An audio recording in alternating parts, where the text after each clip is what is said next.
Perdagangan internasional. Perdagangan internasional atau international trade yaitu kegiatan transaksi dagang antara satu negara dengan negara lain, baik mengenai barang ataupun jasa, dan dilakukan melewati batas daerah suatu negara. Teori-teori perdagangan internasional menurut para ahli. 1. Teori keunggulan absolut.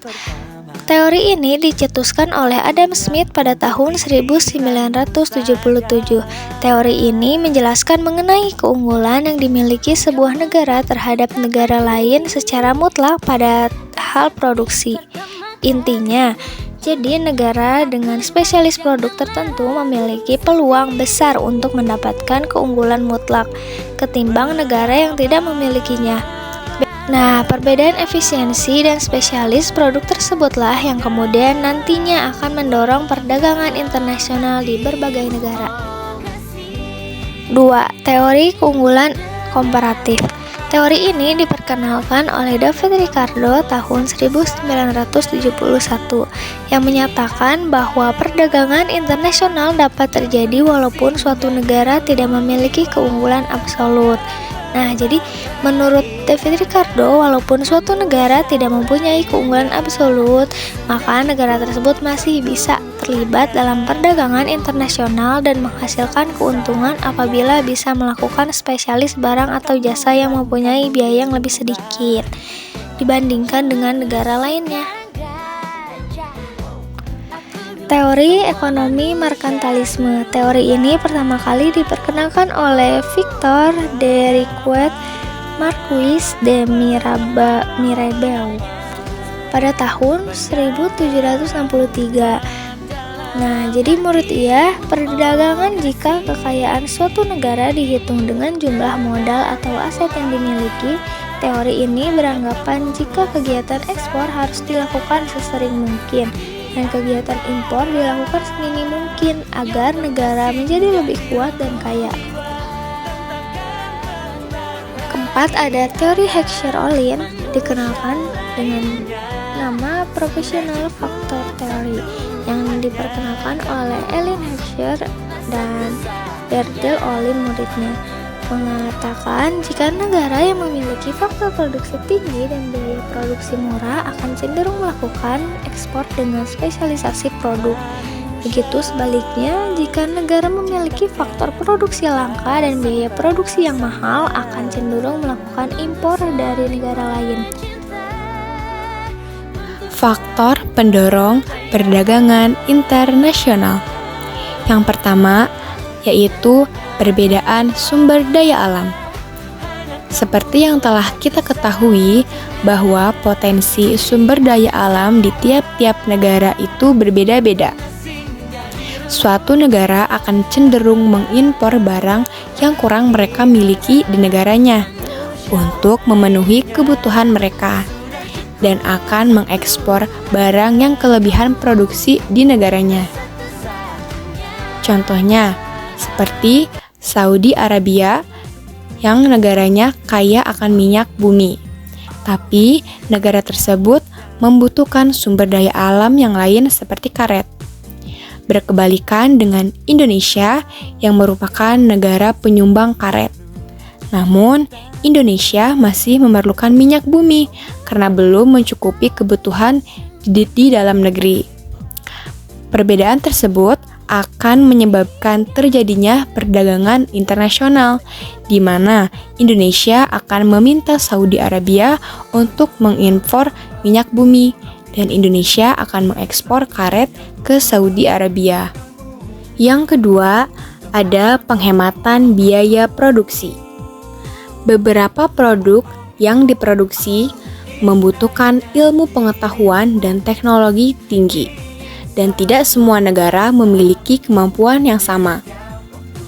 Negara yang belum memiliki ilmu pengetahuan dan teknologi tersebut otomatis harus mengeluarkan biaya tinggi agar bisa memproduksi produk. Oleh karena itu, banyak negara yang lebih memilih untuk membeli produk di negara lain agar lebih menghemat biaya produksi. Contohnya, seperti Indonesia yang lebih memilih untuk mengimpor gandum yang berasal dari Australia untuk menghemat biaya produksi. Yang ketiga, ada perbedaan teknologi. Setiap negara memiliki tingkat kemajuan teknologi yang berbeda-beda, baik dalam hal produksi maupun inovasi. Perbedaan teknologi tersebut akan menciptakan kebutuhan untuk saling berdagang. Contohnya, seperti negara-negara yang telah mempunyai teknologi yang lebih maju yang akan mengekspor teknologi tersebut ke negara-negara yang belum mempunyainya. Yang keempat, ada perbedaan harga barang. Perbedaan harga memungkinkan negara-negara untuk mengakses pasar yang lebih besar. Dengan menjual barang dengan harga yang kompetitif di pasar internasional, negara-negara dapat meningkatkan volume penjualan dan memperluas basis konsumen. Keinginan meningkatkan pendapatan negara. Dengan adanya perdagangan internasional, sebuah negara akan terus bertambah pendapatannya. Hal itu dikarenakan setiap transaksi ekspor impor negara akan mengalami pendapatan yang berupa pajak barang. Nomor 6, tip keuntungan. Persaingan ekonomi global membuat negara saling berlomba mencari keuntungan dari pasar bebas. Ekspor yang lebih tinggi dari impor akan memberi tambahan devisa negara dan berdampak positif bagi kemajuan negara. Nomor 7, perbedaan selera. Adanya perbedaan selera masyarakat terhadap barang dan jasa lebih sesuai dengan selera penduduk di berbagai negara dapat meningkatkan kepuasan semua pihak tanpa ada yang merasa dirugikan. Nomor 8, memenuhi kebutuhan nasional. Ada kalanya suatu negara tidak mampu memenuhi semua barang dan jasa yang menjadi kebutuhan penduduk, sehingga untuk memenuhi suatu negara perlu mengimpor barang dan jasa tersebut dari luar negeri. Dengan demikian, kebutuhan produk dapat dipenuhi. Nah, adapun tujuan perdagangan internasional adalah meningkatkan produk domestik impor. Perdagangan internasional bertujuan untuk meningkatkan total nilai produksi barang dan jasa yang dijual oleh suatu negara ke negara lain dalam jangka lain. Yang kedua, menaikkan devisa negara karena adanya pertukaran barang atau jasa melalui ekspor dan impor. Yang ketiga, ada membuka kesempatan kerja.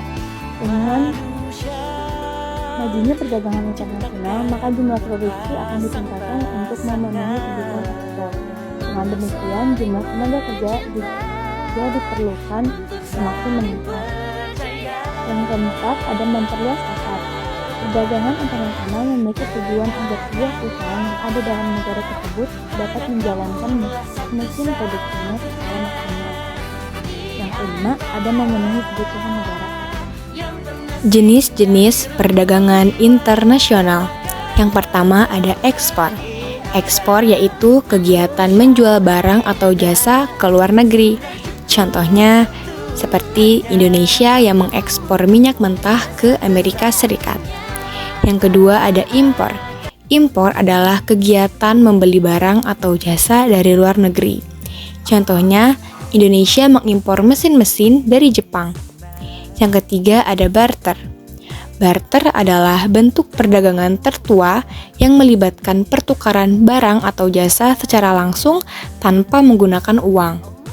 Meskipun sudah tidak umum digunakan di era modern ini, barter masih sering digunakan dalam beberapa situasi tertentu, seperti dalam perdagangan antar komunitas lokal atau dalam situasi di mana mata uang tidak tersedia atau tidak stabil.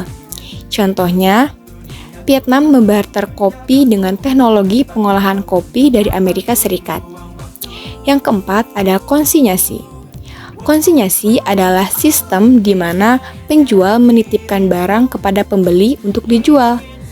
Lalu pembeli akan membayar barang tersebut setelah barang tersebut terjual. Contohnya, seperti produsen sepatu Indonesia yang menitipkan sepatu kulitnya ke distributor di Eropa untuk dijual.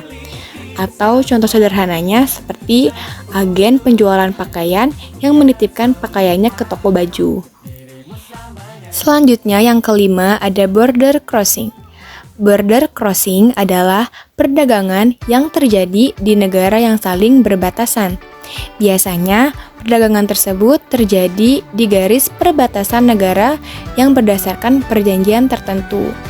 Contohnya seperti penduduk Indonesia yang membeli barang-barang dari Malaysia di perbatasan Indonesia dan Malaysia. Yang keenam ada overland border crossing. Overland border crossing adalah perdagangan yang melibatkan pengiriman barang melalui perbatasan darat. Ini biasanya melibatkan penggunaan truk dan terminal kargo darat. Yang ketujuh ada package deal. Package deal adalah transaksi yang dilakukan secara bersamaan untuk sejumlah item yang berbeda. Contohnya yaitu sebuah perusahaan Jepang yang menjual mesin sekaligus suku cadang kepada perusahaan di Indonesia. Manfaat dari package deal ini yaitu untuk memperluas pasar suatu produk. Faktor penyebab 1. Perbedaan sumber daya alam. 2. Perbedaan faktor produksi. 3. Perbedaan kondisi ekonomi. 4. Tidak semua negara dapat memproduksi sendiri suatu barang. Dan 5. Adanya motif keuntungan. Faktor produksi yang pertama yaitu ada sumber daya alam, yaitu bahan-bahan yang disediakan oleh alam seperti tanah, lahan, atau faktor produksi yang harus didapat dari alam. Yang kedua, sumber daya manusia, yaitu orang yang akan membuka usahanya dan orang-orang yang akan membantu jalannya proses produksi. Yang ketiga, modal, yaitu dana yang diperlukan untuk membuat faktor produksi. Yang keempat adalah kewirausahaan. Adapun manfaat perdagangan internasional nih.